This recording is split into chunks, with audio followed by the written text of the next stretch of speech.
The incident left her feeling deeply embarrassed, occurring directly within the nation's premier military training area.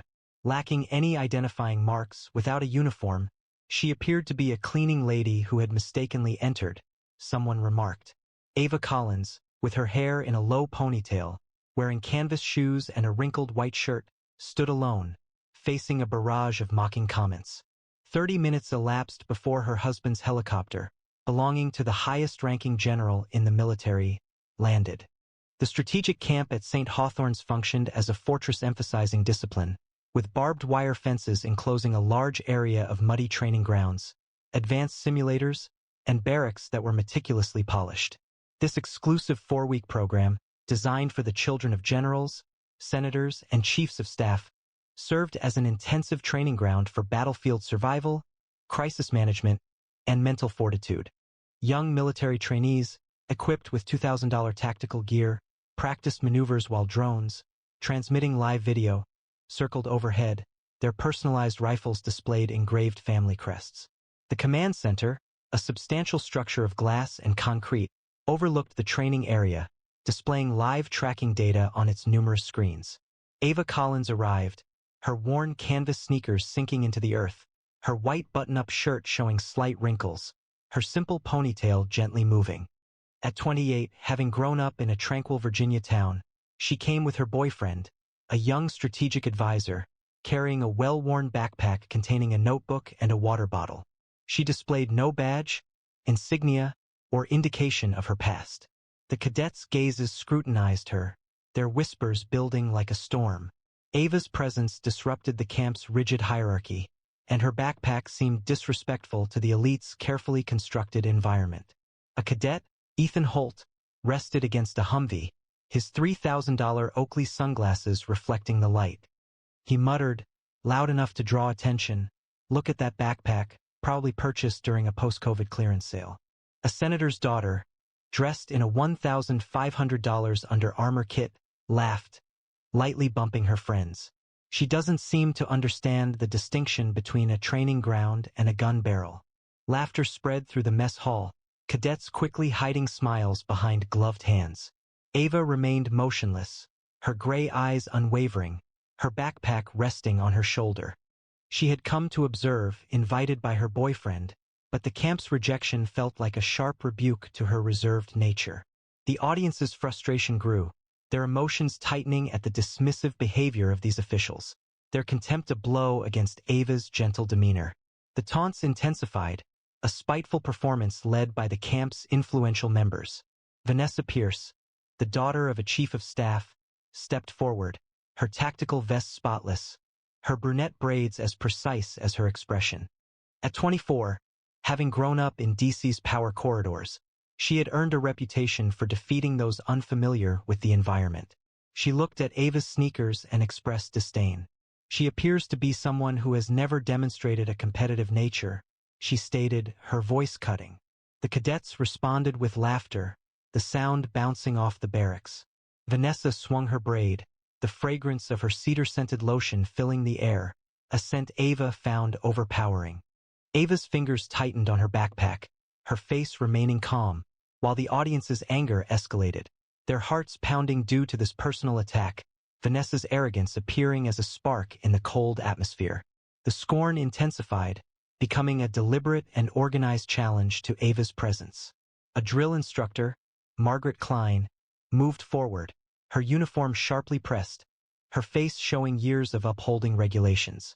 At 48, raised in Texas, she took pride in preserving order. "Miss, this camp is restricted to authorized personnel only," she stated, gesturing towards the gate, her voice resolute but not unkind. The cadets responded with cheers, their tactical boots reflecting the light as they waved her away from the grounds. A general's son, dressed in a $2,000 Arc'teryx outfit, exclaimed, "She's likely someone's temporary girlfriend, just here for the food." Laughter erupted, cadets playfully bumping into each other. A squad leader whispered, "That shirt's a disgrace, and she has the nerve to stand here?" It was clear, she didn't belong in a war zone. The criticisms felt like a guillotine, each phrase a blow against Ava's silence.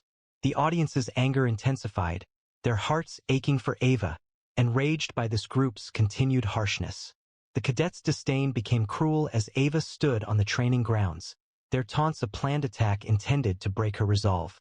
A group of elite trainees in $5,000 custom tactical kits assembled near the armory, their voices a poisonous blend.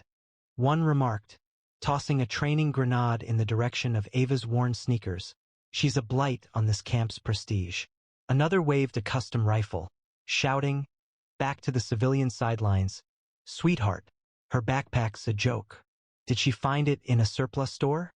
The laughter from the mess hall grew loud, staff members subtly gesturing to each other, their silver pins reflecting the light. A naval officer's son yelled, "She's an insult to every drill run here." The verbal attacks felt like a relentless pressure, each word a challenge against Ava's composed stillness. Nathaniel's helicopter was miles away, but the camp's disapproval felt overwhelming. The audience's anger escalated, their hearts racing, outraged by this planned act of unkindness, their fury burning, ready to challenge the elite's pride. Vanessa Pierce acted again, her cruelty a deliberate action to hurt Ava in front of the elite. During a pause close to the mess hall, she took a water bottle, walked casually over, and poured it into Ava's sneakers, her smile malicious. "Really?" She sneered, and her group burst into laughter. The cadets cheered, their contempt a heavy and oppressive wave, their whispers circulating, "She's nothing." Ava's gray eyes became colder than steel, but her expression remained steady, a defense against the treachery. The training ground extended past the barracks, but the camp's disdain felt like an immense pressure. The audience's anger surged, their hearts aching for Ava, furious at this public humiliation exposed before the ranks. The cadets' disapproval escalated, their words sharp and cruel. A student from a wealthy family, dressed in a $4,000 Patagonia outfit, rested against a supply crate, speaking in a harsh tone. "She's insignificant, likely trying to charm her way to a medal," he remarked, indicating Ava's worn shirt. "Look at those sneakers. Did she find them at a second-hand store?" His group of friends chuckled, their personalized knives glinting. A colonel's daughter exclaimed, "She brings shame to those who recommended her." The laughter felt overwhelming, their arrogance felt like a public condemnation. Ava straightened her ponytail, her gray eyes steady, but the camp's ridicule felt like a heavy burden. The audience's resentment intensified, their hearts racing at this ongoing betrayal, their anger ablaze poised to destroy the camp's integrity. Vanessa Pierce's disapproval became more pronounced, her words a deliberate attempt to hurt Ava before the camp's leadership. Her presence was jarring, a clear affront, she stated, her tactical vest reflecting the light as she indicated Ava's wrinkled shirt. Nathaniel Cross would be disappointed to witness this, a civilian on his property. The squad responded with laughter, their custom knives making a metallic sound as they looked towards Ava's backpack. "She's a visitor, not a tactician," Vanessa remarked, her voice carrying enough to quiet surrounding comments. The cadets expressed their disapproval with cheers, a palpable wave, their comments circulating, "She's an imposter." A quiet intensity blazed in Ava's gray eyes, yet her smile remained, a defense against the pain of betrayal. The command center was visible past the barracks, but the camp's disapproval felt like an unbearable burden. The crowd's anger surged, their feelings sympathetic to Ava, incensed at this heiress's deception revealed to all. The team's involvement intensified the hurt, their actions a new betrayal. A logistics officer, Clara Voss, in a fitted uniform, moved ahead, her voice laced with scorn. "Miss, the civilian viewing area is that way," she said, gesturing toward a distant bench, her smirk reflected by nearby cadets. "We do not allow guests of that nature on the training field," she added, eliciting laughter from the onlookers. At 32 years old, raised in Maryland, Clara took pride in her role as a gatekeeper. The crowd's approval was a powerful force, their arrogance a public display. Ava held her backpack, her gray eyes unwavering, but the camp's disapproval felt like an oppressive burden. The audience's anger intensified, their hearts racing due to this blatant disrespect, their fury directed at St. Hawthorne's reputation. The camp staff's disapproval became obvious, their actions a deliberate public humiliation intended for the cadets' entertainment. A senior coordinator, Richard Hayes, approached Ava close to the training simulator, his uniform immaculate, his voice laced with condescension. "Miss, this field is reserved for qualified trainees only," he stated, ensuring the crowd could hear. Her clothing appeared unsuitable for the program. He indicated her sneakers, his smile echoed by colleagues nearby. "We generally don't permit such casual attire at St. Hawthorne," he stated, prompting amusement from the cadets and instructors. The surrounding group's agreement felt overwhelming, their perceived superiority a pointed display. Ava held her backpack, her gray eyes steady, yet the camp's disapproval felt heavy. The audience's anger surged, their hearts racing at this perceived institutional betrayal, their fury directed against St. Hawthorne's integrity. The cadets' aggression intensified, their voices a sharp and bitter chorus. A diplomat's son, outfitted in a $3,000 North Face ensemble, leaned forward, his voice loud and critical. "She's a fraud, likely infiltrated to act as a war tourist," he stated, his unit concurring, their tactical watches displaying the time. "Her commands are seen as a joke, merely a tactic to fit in," another addition and loudly proclaimed. "She's considered a con artist. The camp has been deceived." Laughter erupted, each rumor feeling like a blow aimed at Ava's heart. Staff members shared falsehoods, their accusations spreading rapidly. "She's believed to be seeking an unearned benefit." Ava touched her backpack, her expression unwavering, but the public's defamation felt like a heavy burden. The audience's anger surged, their sympathies with Ava, their outrage a powerful force against this harmful falsehood, eager for the truth to expose the elite's deception. The cadets' harshness escalated as they spread damaging rumors, their words a sharp and bitter torrent throughout the barracks. A Pentagon intern, outfitted in a $6,000 tactical kit, moved forward, his voice prominent and direct. "She's a fake, likely paid to get into this camp," he stated, his team concurring, their cufflinks glinting. "Her appearance is a deception, a tactic to disrupt the trials." Another claim added, "She's a con artist. Nathaniel has been misled." The laughter was loud, each rumor a painful blow to Ava's heart. Instructors shared false statements, their accusations spreading rapidly. "She's seeking the recognition." Ava touched her backpack, her eyes unwavering, but the crowd's defamation felt like a heavy burden. The audience's anger surged, their sympathies with Ava, their resentment a powerful force against this harmful accusation, eager for the truth to expose the elite's falsehoods. The final evaluation approached, a jungle warfare simulation intended to challenge even the most resilient. Each team of 10 had to traverse a dense forest, construct a camp, safeguard their squad, and implement a counterattack strategy. The cadets moved quickly, their radios buzzing, their maps misinterpreted, their self-importance colliding. Disorder broke out, with arguments and lost signals, leaving a team stranded on high ground. Vanessa Pierce issued commands, her braids swinging, but her squad hesitated, their perimeter vulnerable. Ava moved forward, her sneakers silent on the mud, her wrinkled shirt a noticeable difference from the camp's tactical appearance. She seized the radio, reviewed the map, and assumed command. "Team 2, flank right at 15 degrees. Establish a perimeter," she stated, her voice calm but resolute. "Team 4, withdraw from the elevated position, transition to a staggered retreat." She addressed Vanessa. "As acting leader, relinquish command. I will assume full responsibility for the mission." The cadets paused, then complied, their actions precise under her instructions.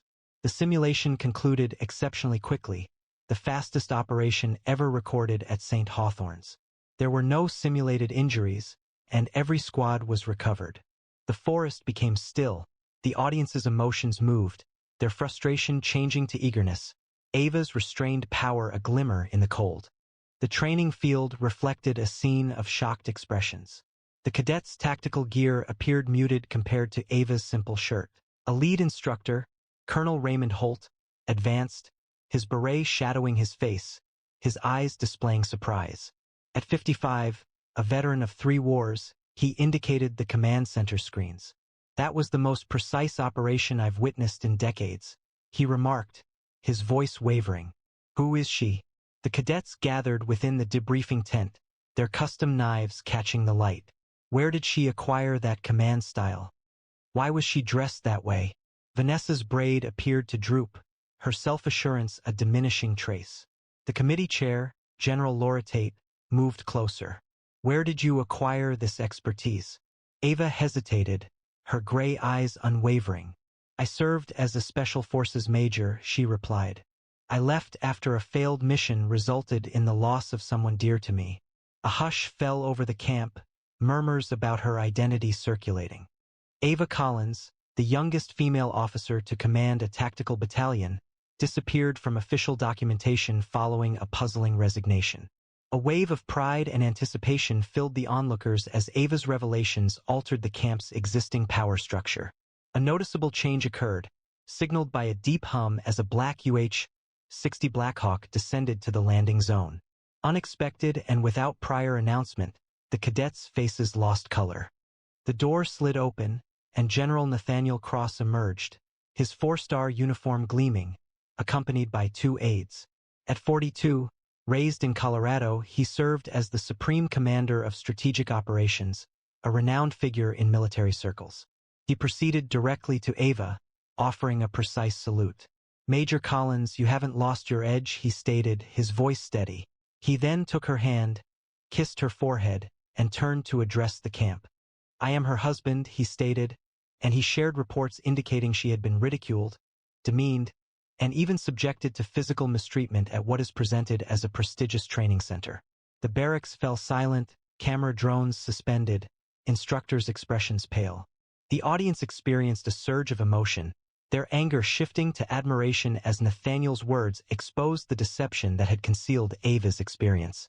The camp remained motionless, Vanessa Pierce's tactical vest sliding from her shoulder, her braid offering no protection.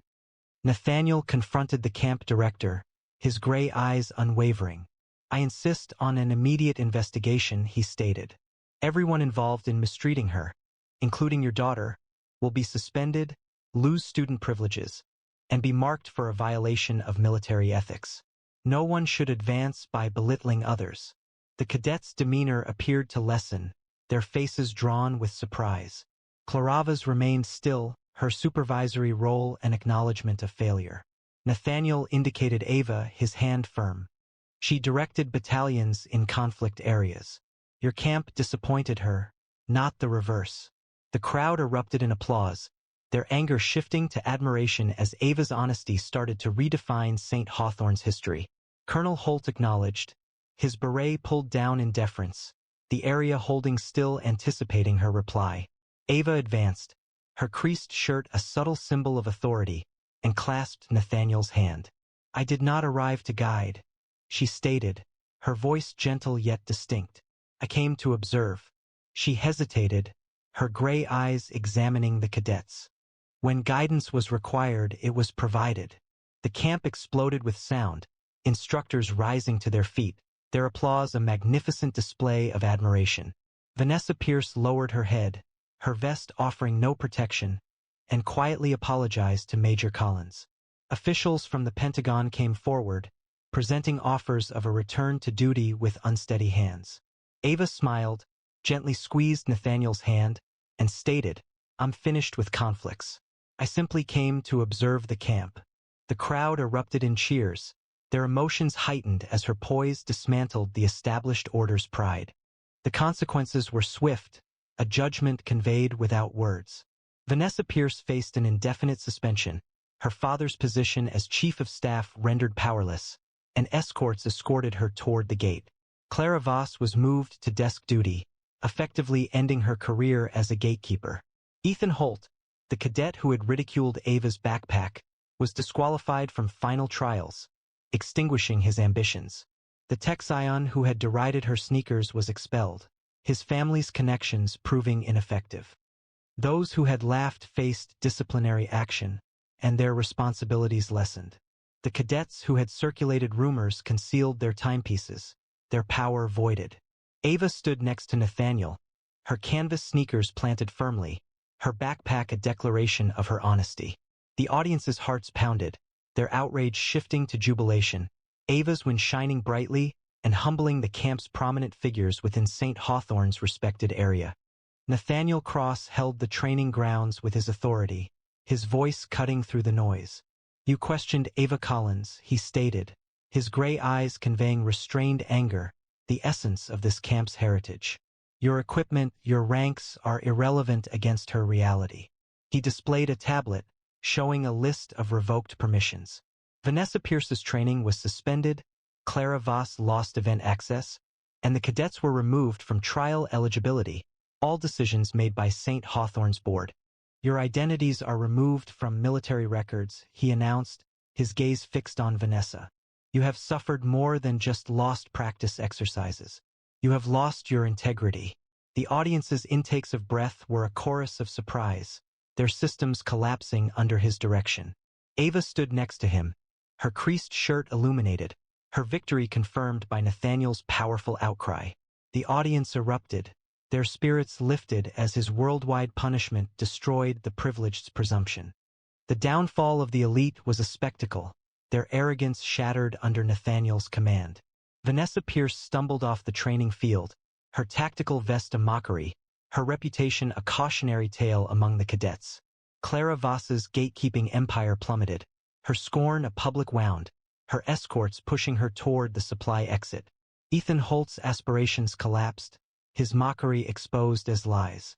The Pentagon intern who'd spread rumors hid his cufflinks, his eligibility void. Those who had shown scorn were let go, their careers concluded. The diplomat's son who had laughed was ostracized, his reputation diminished. Ava remained steadfast, her sneakers a subtle symbol of triumph, her gray eyes resolute. The camp's drones recorded the elite's downfall, their empires collapsing under Ava's direction.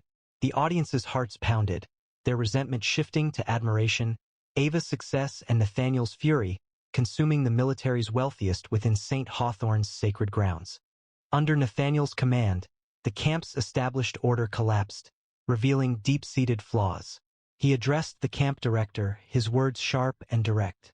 "Your training protocols are a sham," he stated, his gray eyes unwavering. "Every rule that caused my wife distress is null and void, effective immediately." With a tap of his phone, a wave of notifications flooded the staff's devices. Contracts were terminated, access was denied, and entire squads were disqualified. Texan's connections were non-existent, his influence a memory of a bygone empire. The colonel's daughter's team was removed, her career halted. The instructor who had laughed was led away, her uniform somber. Ava stood next to Nathaniel, her backpack a silent declaration of her truth, her victory a shining light in the camp's fading glow. The audience's spirits rose, their anger changing into triumph. Nathaniel's fury a powerful surge that washed away St. Hawthorne's pride. The cadets' failings were confirmed as they confronted the drones, their confidence shattered by Nathaniel's orders. Sequentially, they approached the field's perimeter, their tactical gear lackluster, their voices unsteady. Ethan Holt turned towards the barracks, his Oakley sunglasses appearing insincere. "I was mistaken to ridicule Major Collins," he stated, his apology a public admission of error, his previous challenges rendered meaningless. The diplomat's offspring followed, his North Face gear worn, his reputation diminished. "I regret propagating falsehoods," he murmured, his impact gone.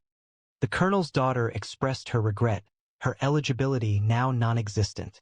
The staff who had previously mocked them stood in the rear, their uniforms removed, their careers concluded. Ava stood next to Nathaniel, her shirt a subtle declaration, her backpack representing her reality. The audience erupted, their spirits lifted as the apologies of the privileged resonated, their established structures collapsing under Ava's direction and Nathaniel's consistent strength. Ava's history remained unknown, not to the cadets, not to Vanessa, and not to the staff. At 20, she undertook training in muddy fields while studying tactics at night, her determination securing her a commission. By 24, she led a battalion in a classified operation, her bravery exceptional until a mission setback resulted in the loss of a friend's life, prompting her resignation. At 26, she encountered Nathaniel at a veterans event, her understated strength attracting him amidst a crowd of boastfulness. Their marriage, a private ceremony in a Virginia forest, was founded on love and shared experiences.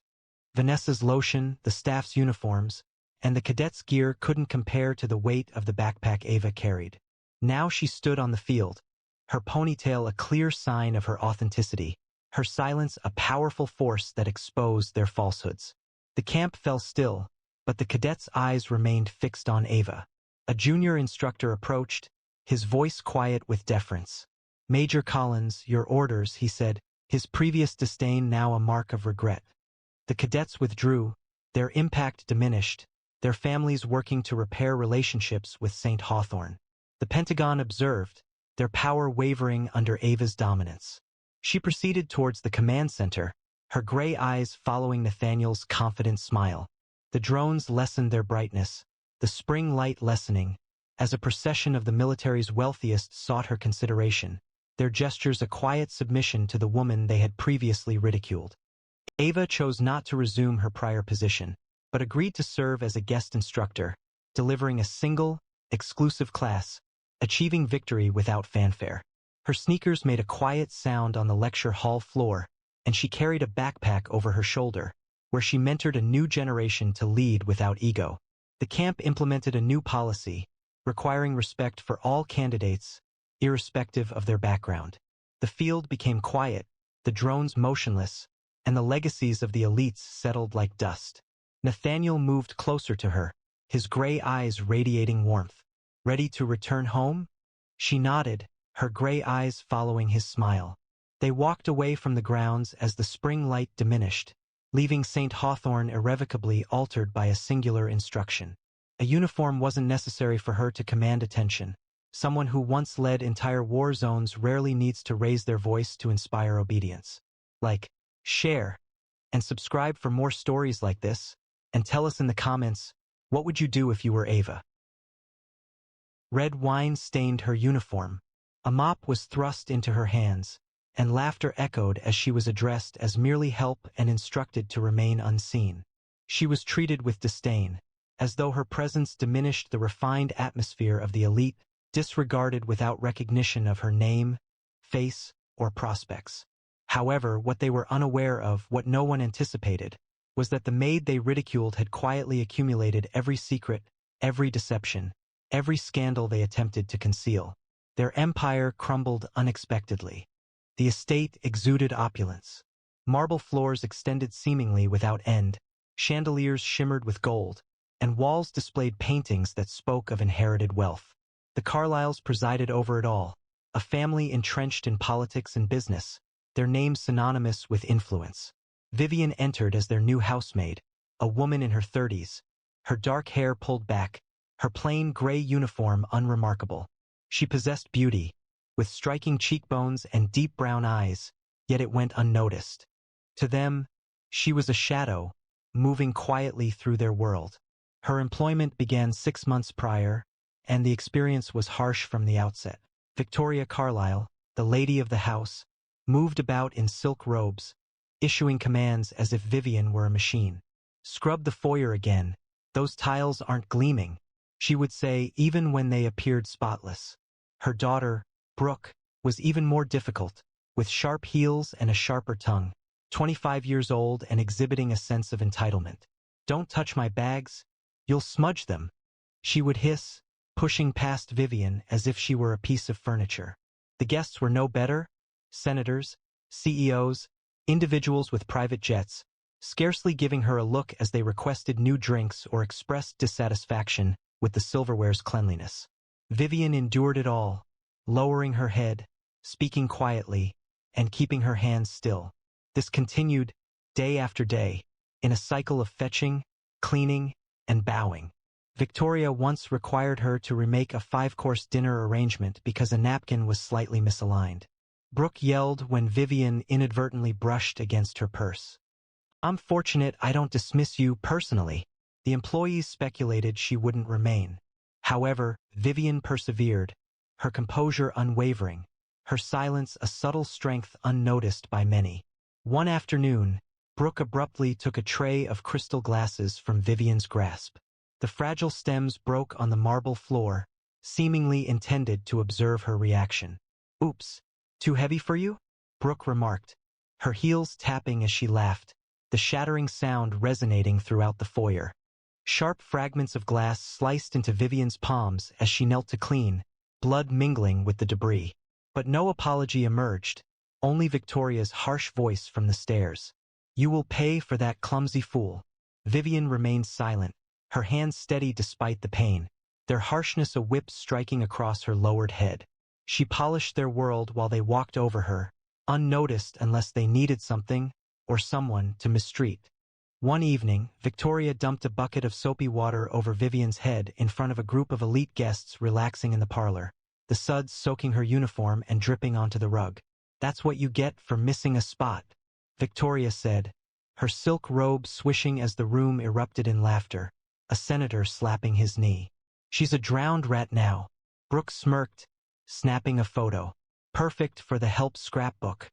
Shivering and soaked, Vivian stood, wiping her face with a deliberate motion, ignoring their taunts as she endured them silently. Soon after, the party arrived. The Carlisle mansion shone that night, filled with the city's most prominent figures. Tuxedos, elegant gowns, and diamonds glittered like constellations. Vivian moved through the gathering, carrying a tray and pouring wine with practiced care. The atmosphere vibrated with business discussions and joyful sounds, the Carlisle family presiding over the event. As she refilled a glass, her elbow brushed against a woman, a prominent businesswoman named Diane Kessler. She was strikingly dressed, with blonde hair and a dress valued at $20,000. During the party, a plate of hors d'oeuvres was pushed into Vivian's chest by Diane. Immediately preceding the wine spill, the greasy appetizer stained her gray dress as the crowd murmured. "Carry it right or don't bother," Diane exclaimed, her blonde hair swaying as she turned to her companions. "She's a walking disaster. Look at her." Victoria advanced, her voice sharp.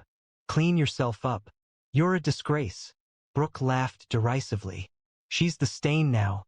Vivian calmly removed crumbs, her silence a defense against their harsh amusement, feeling the room's attention focused on her.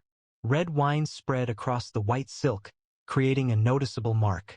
The atmosphere shifted, and then Diane spoke forcefully. "People like you don't belong in a place like this." Her voice resonated, silencing the surrounding noise. All eyes turned to her. An accident had occurred. Vivian stood there, tray steady, wine dripping to the floor, her face blank. Victoria approached quickly, her heels clicking sharply. "What happened? You've caused a scene in front of everyone," she exclaimed, her voice carrying throughout the room. Brooke observed with a slight smile, her arms crossed. "She's made a mess. Remove her." Diane gestured to her damaged dress. "I should take legal action against you for this." The onlookers responded with laughter, sharp intakes of breath, and whispers of "How did she get in here?" Following the wine spill, Richard threw a wad of cash at Vivian's face, the bills slapping her cheek as he shouted from across the room. "That's for the dress. Now get lost." The crowd cheered, a woman in pearls shouting, "Pay up, maid." While Brooke clapped, she declared, "She's worth less than that." Victoria sneered, urging, "Take it and crawl out. You've ruined enough." Vivian caught the money midair, her fingers steady, her brown eyes unblinking, the laughter of the onlookers feeling like a hammer pounding her down. She remained steadfast, simply tucking it into her apron and continuing to clean. Vivian did not react, only bending to address the spill. Her silence resonated more powerfully than their comments. The shame was intense. A senator laughed, remarking, "Guess they're hiring off the street now." A woman adorned with pearls whispered, "She's got no business here." Victoria seized Vivian's arm, pulling her towards the kitchen. "You're finished for tonight. Remain out of view," she hissed, pushing her through the door. Following the initial confrontation, Brooke stated, "Don't come back until you understand your place." A wave of mocking laughter trailed her, emanating from individuals who had never performed manual labor. As the party concluded, Victoria pressed a mop into Vivian's hands, her voice sharp as she directed her towards the spill. "Clean it up, you're inadequate. For once, do something correctly." "Guess," a CEO commented, "she's not even competent at that." Simultaneously, Brooke positioned the mop bucket nearer, soaking Vivian's legs. Diane gave a scornful smile. "Should have let her go a long time ago." Disgraceful. Vivian held the mop tightly, water collecting near her feet, her uniform stained with wine and grease, but she didn't react, simply beginning to clean. Their animosity, a burden she bore silently. Vivian remained in the dimness, drying her hands, her gaze unwavering, without tears or complaint. Afterward, as the party concluded and the mansion grew quiet, Vivian went to a small room located near the east wing. She secured the door, retrieved a burner phone from her apron pocket, and initiated a call. Her tone altered, becoming subdued, precise, and authoritative. The moment is at hand. Transfer the assets by tomorrow. A map adorned the wall with a red thread connecting various entities. Carlyle Holdings, Novalink, offshore banks. She followed a path with her fingertip, her expression distant, analytical. This was no ordinary hiding place. It was a strategic command center. She wasn't merely Vivian, the insignificant one. She was something else altogether. The following morning, the Carlyles convened in the oak-paneled study. Victoria, Brooke, and Patriarch Richard were present, all in crisp suits and with smug grins. Richard puffed a cigar. "Novalink is our golden ticket," he stated. $500 million is at stake, and they're begging for us. Victoria nodded in agreement. "We'll secure the deal today. Our most significant move yet." Brooke tossed her hair. "I'll be leading that boardroom shortly." Unbeknownst to them, Vivian was in the adjacent room, listening intently near the wall. They were unaware that Novalink wasn't a far-off acquisition. It belonged to her. Operating under a legal alias, she had constructed it from nothing. A Southeast Asian empire valued at billions, 10 times the Carlyle fortune. She controlled the game they believed they were participating in. Her narrative was more complex, more troubling. 20 years prior, her father, Charles Lancaster, worked as a journalist. He was persistent, investigating the Carlyles' illicit dealings. Corruption, money laundering, and bribes were exposed. He possessed comprehensive evidence. Subsequently, an incident occurred, a car crash on a rainy night. The brakes had been tampered with. There were no witnesses. Vivian was 13 years old, observing her mother, who worked as a Carlyle maid, fall apart when she was dismissed. Sorrow consumed her mom a year later, leaving Vivian an orphan, her family broken by the Carlyles' actions. She made a vow then in that bleak orphanage to expose them, not through outbursts but through quiet determination. There was further injustice. The Carlyles enjoyed their public relations displays, taking in Mia, a 6-year-old orphan, and showcasing her at events as a symbol of their generosity. "Our angel," Victoria said to the press, all manufactured tears and staged photographs. The team was unaware that Mia was Vivian's niece, the daughter of her sister, Lily, who had also been employed by them. Lily had died unexpectedly, a fall down the mansion stairs. There was no formal inquiry. Vivian accepted the position of maid with a single purpose: to remain nearby, to protect Mia from those responsible for her mother's death. Each task, from cleaning shelves to serving drinks, brought her closer to fulfilling that commitment. Time passed, and the atmosphere grew strained. Richard finalized the Novalink documentation, his expression conveying satisfaction. Vivian continued with her customary tasks, cleaning, assisting, and observing. Then Victoria spotted her close to Mia's room, her expression wary. "What are you doing?" she demanded. "You're dismissed. Leave immediately." Victoria attempted to seize her phone, initiating a call to security. "Have her removed now." 2 guards entered the room, but rather than apprehending Vivian, they paused, their heads lowered. "We await your command, ma'am," one stated, his voice resolute. Victoria's hand halted in mid-motion, her complexion paling. Vivian had systematically substituted each guard over several months. After 6 years of meticulous preparation, her strategy was nearing completion. The following evening, the Carlyles held a press gala, with cameras flashing and reporters eagerly discussing the event, creating a setting for their anticipated triumph. Richard addressed the audience. "Our family's legacy is unparalleled. Business, charity, leadership." The crowd responded with applause and smiles. Suddenly, the screens began to flicker.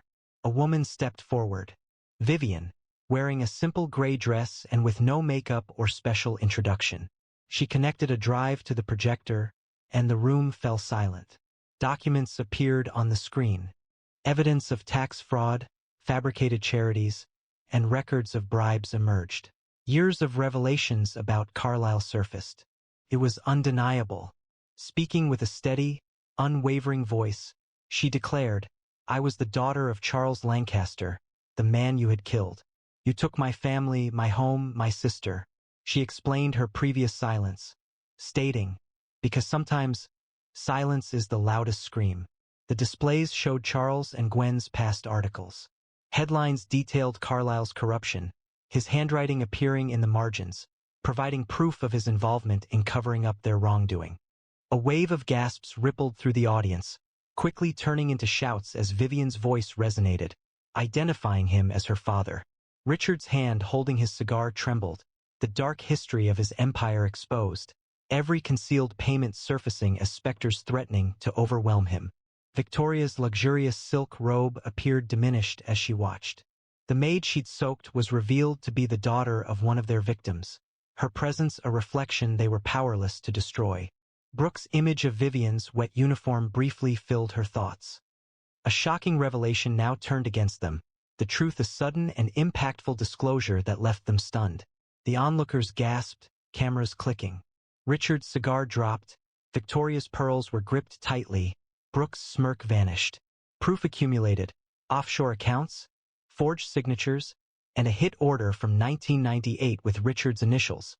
Vivian spoke calmly, without triumph, simply presenting the facts. Her brown eyes met theirs, and the situation quickly descended into disarray.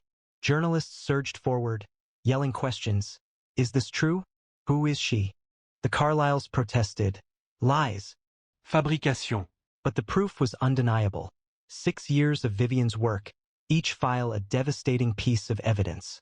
Richard's expression contorted as Vivian's evidence appeared on the screens, his cigar falling as he understood that every dollar he'd pursued was insignificant compared to her vast holdings. He had spent money on a woman who could have financed his existence 100 times over, and now he had lost everything.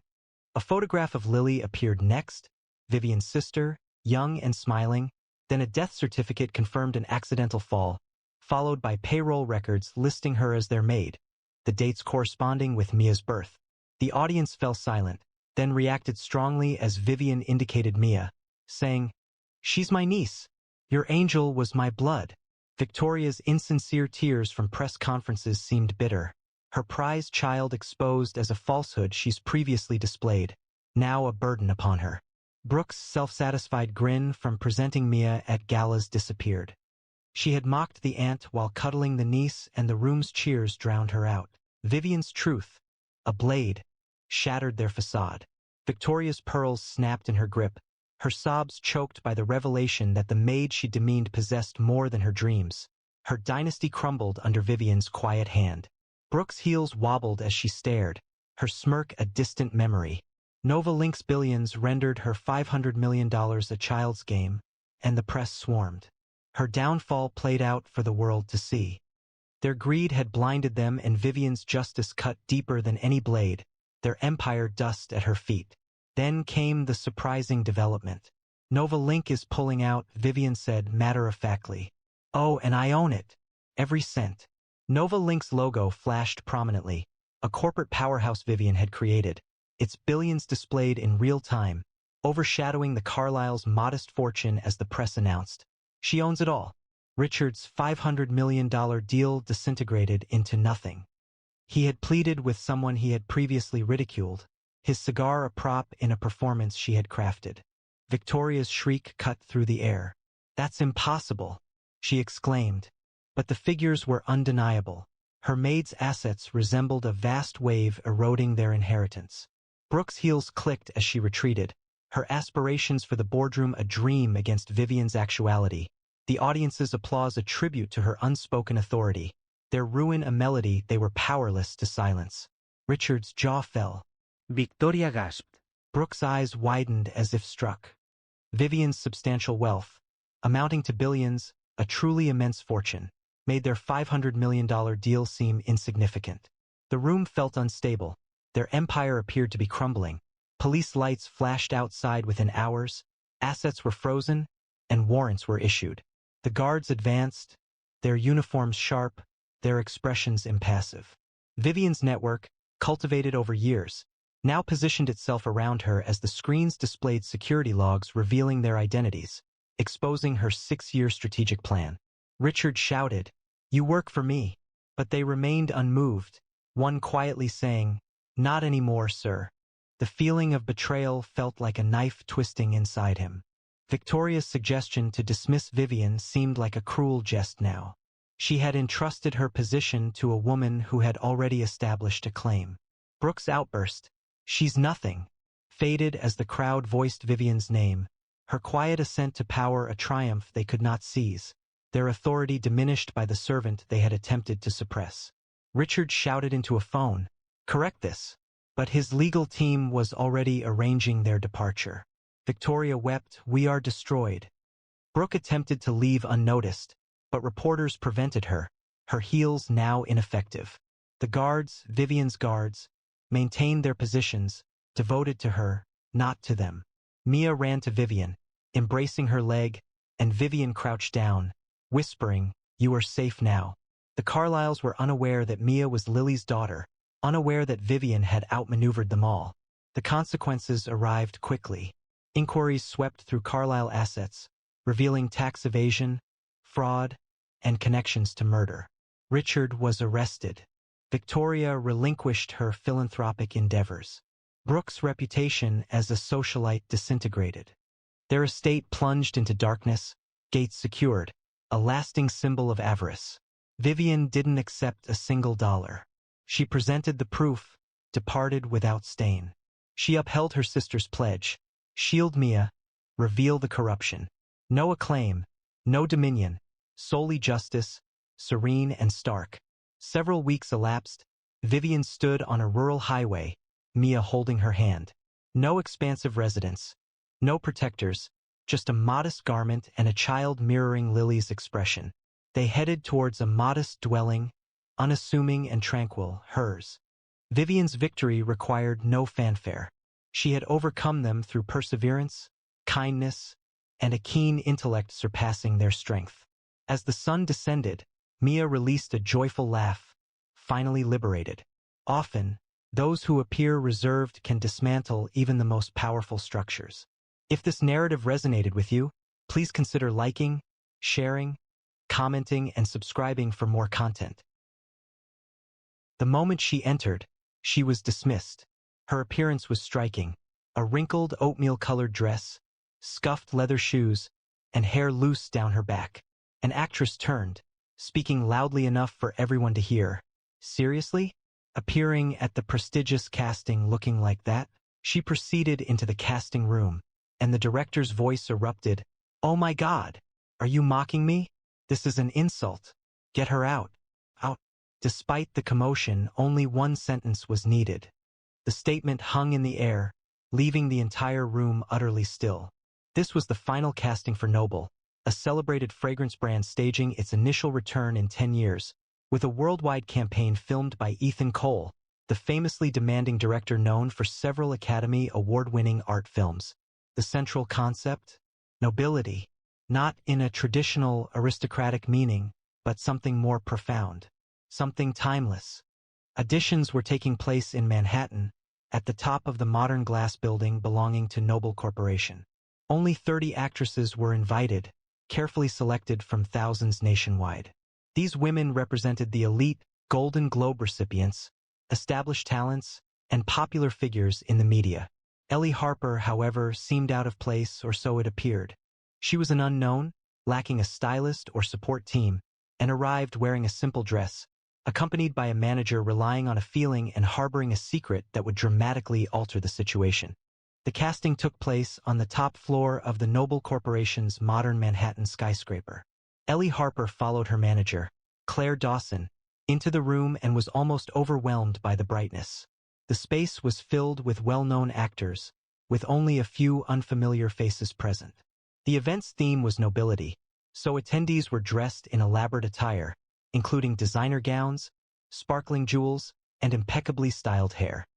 The majority of the attendees were familiar with one another, engaging in brief greetings and professional introductions. Those less acquainted sought opportunities to compliment prominent figures, and the room resonated with animated conversation. When Ellie entered the doorway, an abrupt stillness fell over the space. It wasn't due to recognition, no one knew her name, but rather because, in contrast to the well-known attendees adorned with diamonds, she seemed strikingly out of place. Some might have described her appearance as unconventional. Her dress was a simple, somewhat faded oatmeal-colored shift, and her brown leather shoes showed signs of wear and scuffing. She wore no jewelry, no makeup, and her chestnut hair flowed in loose, unbound waves down her back. The room was crowded with Hollywood's elite, and after a moment of surprised looks, they made no effort to conceal their disapproval. They didn't even quiet their voices as they openly criticized her directly. The question arose, who was this? Some whispered she appeared to have just emerged from a dumpster. Others wondered if she was lost. An actress made a dismissive expression. Another exclaimed, absolutely not. She's represented by Claire Dawson, the former manager of Vanessa Lane. Everyone recognized Claire, the highly successful manager who had propelled Vanessa Lane to fame before Vanessa's sudden retirement. Seeing Claire with Ellie caused astonishment. Wait, that's Claire's latest client? The one she's promoting so heavily? Producer derided. Even without Vanessa, Claire's professional history shouldn't involve working at this level. Is Dawson's agency in such a difficult situation? It's hard to believe they can't afford a stylist, someone remarked. No, they're not without funds, they simply don't prioritize her, another responded.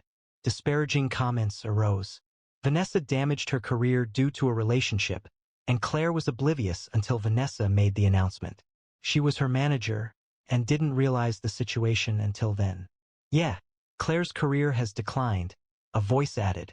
The prominent talent at Dawson's agency is Monica Reed, not Claire. Just then, a rising star from Starlight Entertainment, Brooke Kendall, approached Claire with a saccharine smile that couldn't quite conceal her derision. Claire, you're bringing a new talent to the casting?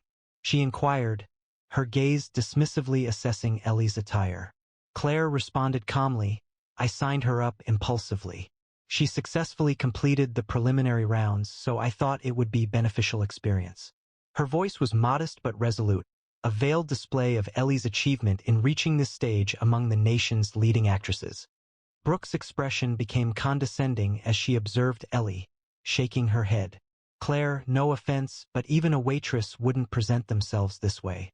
Do you feel Vanessa's departure severely? If you are finding things difficult, abandon Dawson's agency and join my team. My assistant's compensation isn't substantial, but it's preferable to supporting someone of Ellie's profile. Starlight and Dawson's agency had been competitors for years, and Brooke harbored a personal resentment. Vanessa had overshadowed her at award shows on numerous occasions. She wasn't going to let a chance to challenge Claire pass her. The people nearby smiled, enjoying the unfolding situation. Another voice interjected, hey, I'm looking for assistance as well. Claire, would you be interested? Brooke laughed, pleased. Look at that, Claire is in high demand. No need to worry about going without. Ellie's gaze sharpened with a frigid look as Brooke embarrassed Claire. But Claire had cautioned her, regardless of what occurs, remain silent. Ellie located a peaceful spot, settled down, and shut her eyes, blocking out the surrounding sounds. Her purpose wasn't to argue. She was present to concentrate and discover the necessary emotion for the part. The audition commenced shortly thereafter. Ellie received a respectable number, 15 out of 30. Brooke, number 14, observed Ellie's number and released a theatrical sigh. Such a promising slot squandered on her. The initial actress, Mia Carson, entered. She was a force, a self-made star who had worked tirelessly to achieve a Golden Globe, lacking formal training or a privileged background. A palpable stillness fell over the room as she arrived. Her skill was unmistakable. Brooke, however, expressed skepticism. Honestly, she muttered, she's just a high school dropout from nowhere. How can she possibly succeed in Noble? Brooke herself wasn't from a family of actors, but her family possessed considerable wealth. Her father held a Senate position, her mother operated a high-end crocodile leather fashion brand, and she had been raised with refined manners. She received piano and calligraphy lessons, among other things. Today, she wore a dress valued higher than Noble's entire advertising budget, and her self-assurance was evident. Few could compare to her upbringing, despite some achieving similar levels of recognition. Mia appeared less than a minute later, her complexion pale. Her manager hurried to assist her, but Mia declined, appearing defeated. Her manager's shoulders slumped, though she stayed to comfort her. Brooke crossed her arms. Smug. Knew it. What's a small-town girl gonna do with Noble? Other actresses with trust fund backgrounds echoed her, sneering as Mia, unable to bear the mocking stares, left the room. Even a Golden Globe couldn't shield her from the sting of their elitism. In her corner, Ellie cracked her eyes open, watching Mia's retreating figure with a flicker of regret. Mia's acting talent and existing fanbase suggested this advertisement would be a sure success. It was disappointing. The second actress, a coal heiress whose father had funded her career, performed even worse.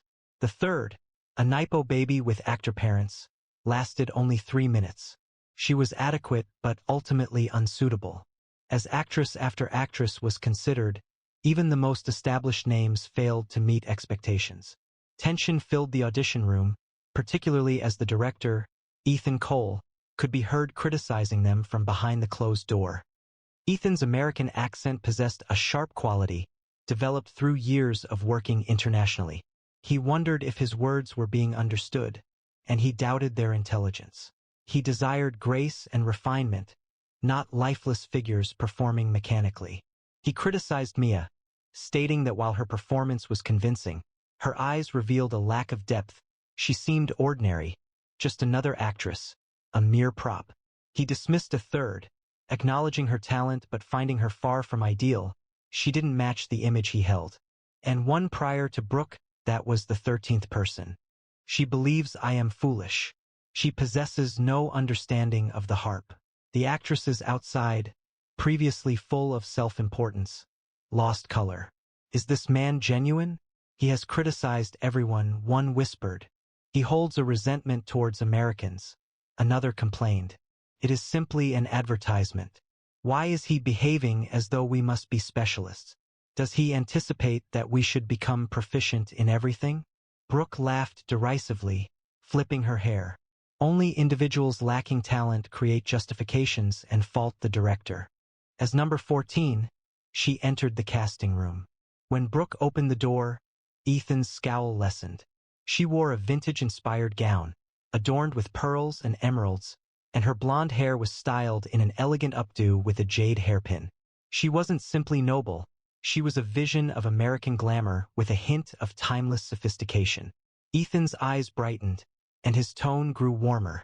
Come on, my dear. Step closer. Let me see you. Brooke stood confidently, allowing him to assess her. Growing up in privileged environments, her every movement, her smile, her bearing, displayed innate elegance. There was no need for pretense. Ethan walked around her, acknowledging with nods. Very well, Brooke. Let's see what you can do. The casting room was filled with a variety of props. A grand piano, a calligraphy set, a chessboard, an embroidery stand, and a silk fan. Brooke's eyes focused on a harp. This one, she stated, lightly touching the strings. The harp presented a greater challenge than a piano, demanding complex technique. 7 pedals, 47 strings, a range of 6.5 octaves. Ethan, a culture buff who had studied American and European arts for decades, wasn't someone easily deceived by a superficial performance. One actress had previously attempted a deceptive performance and received criticism.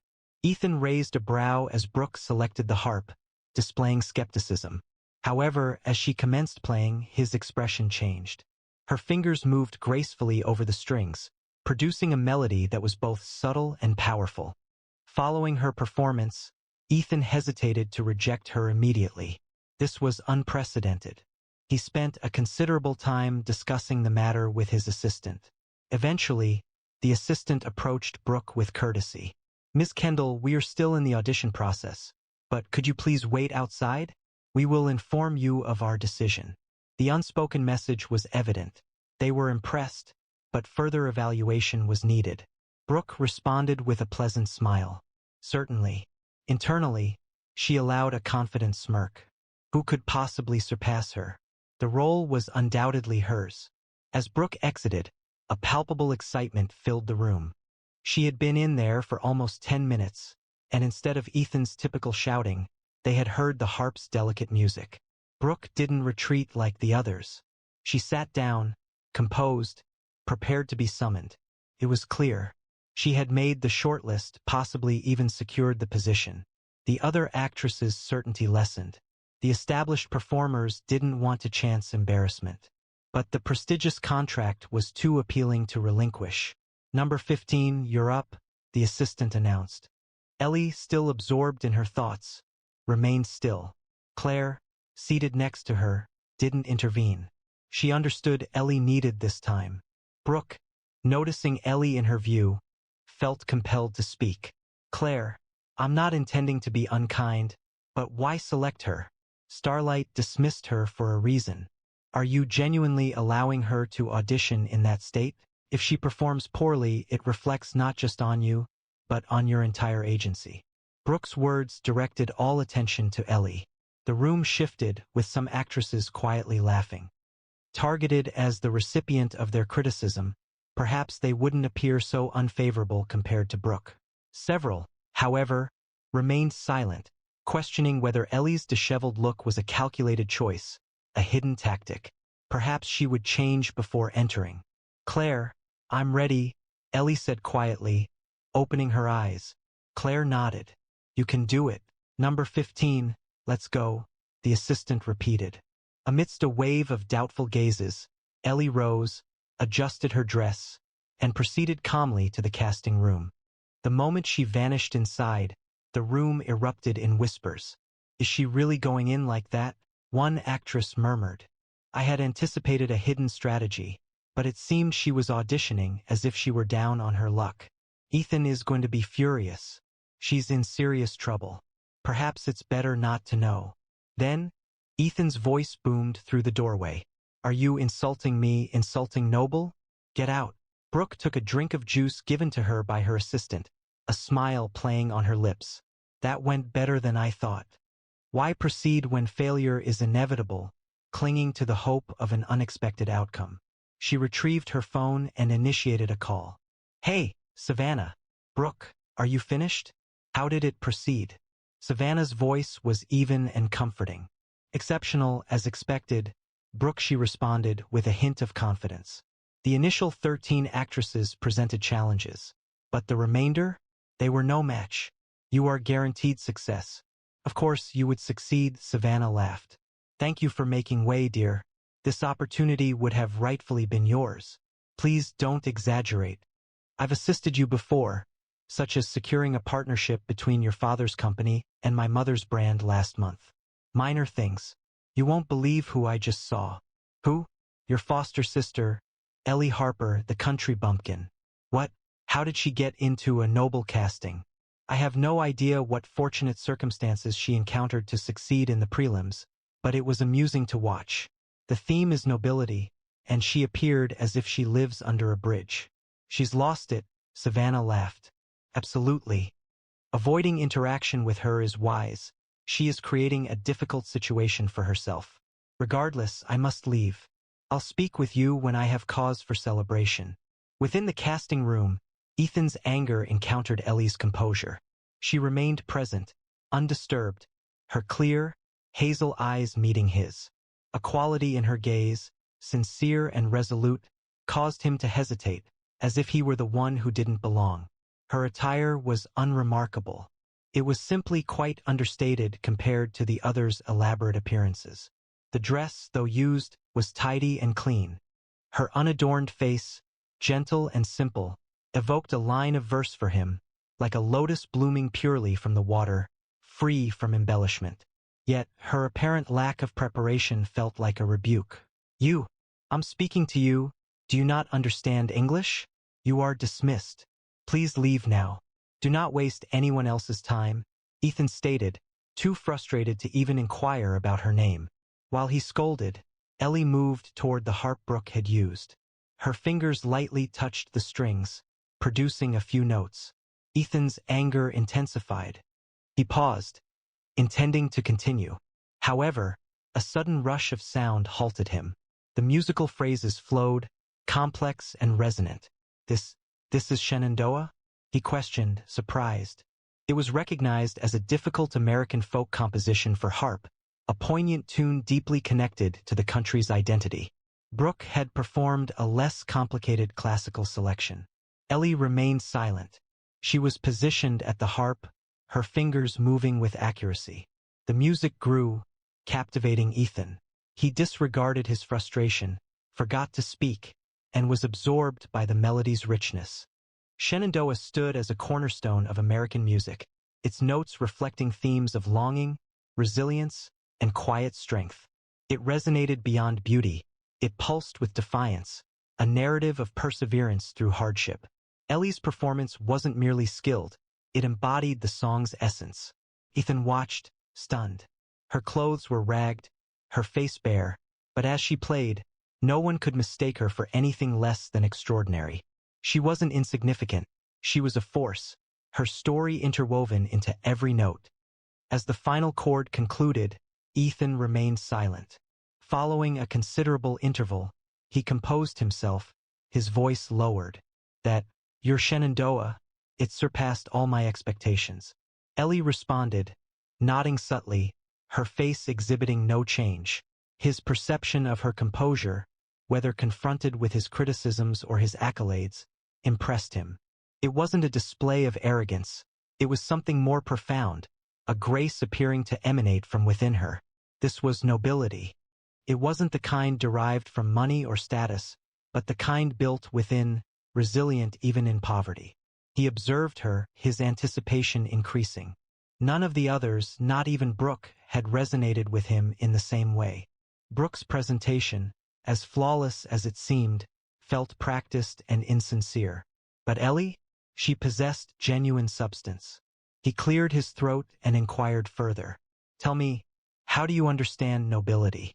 The others had provided standard responses, education, refinement, poise, which were dependable but lacking inspiration. He leaned forward, wanting to hear Ellie's opinion. She hesitated, carefully selecting her words. Genuine nobility isn't defined by the display of wealth or the importance of a lineage.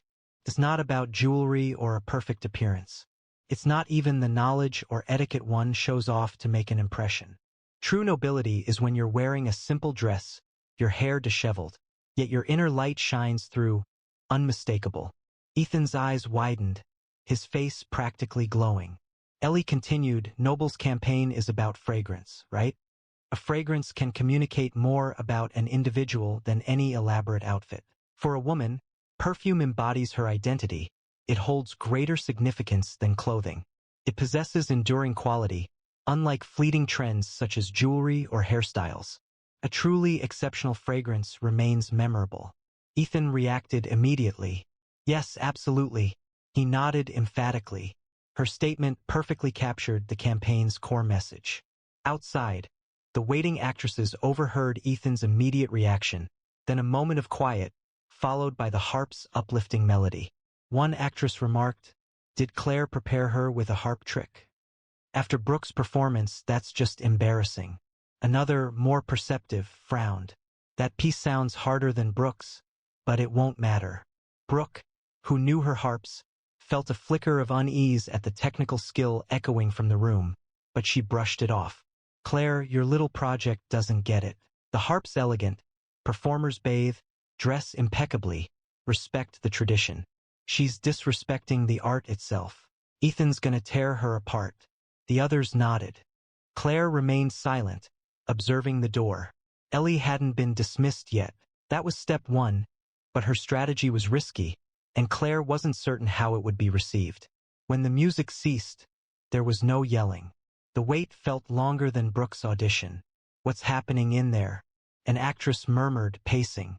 "He's likely reprimanding her so severely he's lost track of time." Ethan is a top-tier director. He's ruthless. This could damage Claire's whole agency. Ethan retrieved Ellie's file from his assistant, quickly reviewing it. His eyes widened.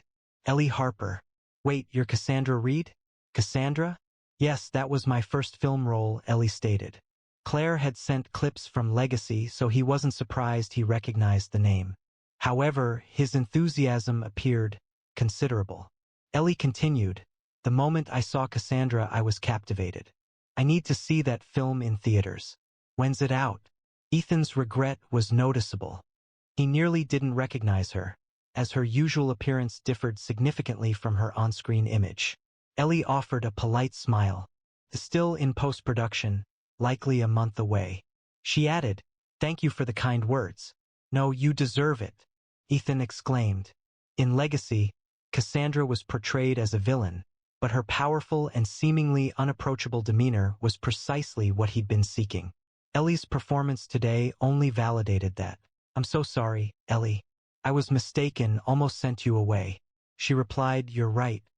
Genuine heritage extends beyond appearance." He guided her to a presentation of distinguished perfumes. For 2 centuries, these perfumes have been created using time-honored methods and the world's most exceptional components. It's the scent of authentic aristocracy. I am pleased to lead this campaign, but I required someone who could represent that ideal. Fortunately, I found you. This partnership will be flawless. His assistant cleared his throat, murmuring, "Sir, others remain. Should we proceed to the next candidate?" Ethan dismissed him with a gesture. "There is no need. Ellie is our ambassador. Please dismiss the rest." Outside, the door finally opened. The assistant emerged, addressing the crowd. "Ladies, we have selected Ellie as our ambassador. The casting is complete. As a token of our gratitude, we are gifting everyone a 3-day luxury cruise. Enjoy." The room fell silent. Actresses who had not auditioned stared in disbelief. "What? Is finished? We didn't even get an audition." It was disappointing, but most weren't shocked. The leading actresses breathed a sigh of relief. They avoided any embarrassment. A wave of congratulations washed over Brooke. "Well done, Brooke. If it's you, I'm not mad." Brooke rose, enjoying the accolades, and moved towards the assistant. "Thank you, Ethan, for the opportunity. I won't let him down." The assistant seemed puzzled. No, there's been a misunderstanding. It's not Ms. Kendall." A collective gasp rippled through the audience. Ethan selected Ellie Harper, number 15. "Ellie Harper? The one dressed like a bum?" Someone exclaimed. "You're joking, right?" Brooke's complexion visibly paled. "There's a mistake." Everyone was talking about Ellie Harper, the relatively unknown contestant. She had already mentioned the news to Savannah. The thought of losing to Ellie? It was simply unacceptable. The assistant confirmed with a firm nod. There was no error. It was Ms. Harper, number 15. Brooke's voice trembled with anger. This felt unjust. They deserved an explanation. The assistant expressed resignation. "It's Ethan's decision. I am unable to alter it."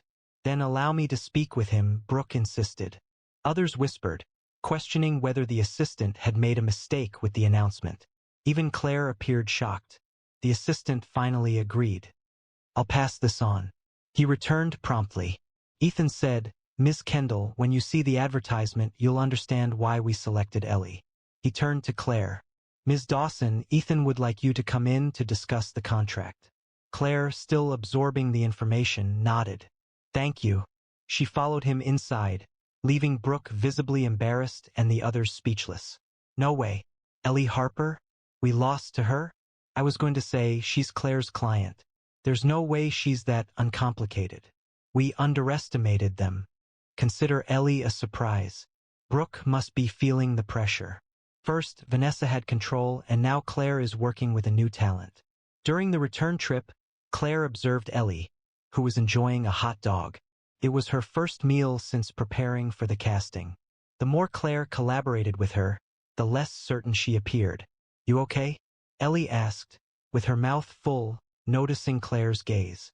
"Feeling fortunate to have a brilliant client like me?" Claire laughed. "I thought your approach was dangerous." Ethan is knowledgeable, he might have detected any deception.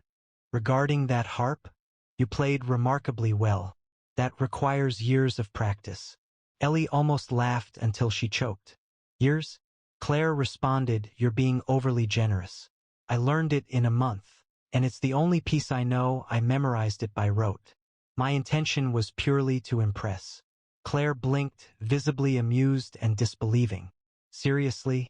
Ellie confirmed, raising a finger. I experiment with various instruments. Harp, piano, whatever. I learned just enough to manage, but I'm certainly no expert. Acknowledging that lengthy dedication can lead to focusing on fundamental principles and then proceeding, Claire shook her head, smiling. You're quite remarkable. As the city lights passed by, Ellie took another bite of her hot dog, seemingly unaffected by the day's events. She had entered a room filled with challenging individuals, allowed them to challenge her, and ultimately succeeded. This wasn't driven by a need to demonstrate her superiority, but because she possessed a strong sense of self, which was sufficient. Please enjoy this story, and consider sharing it with others, leaving a comment, and subscribing for more thrilling content.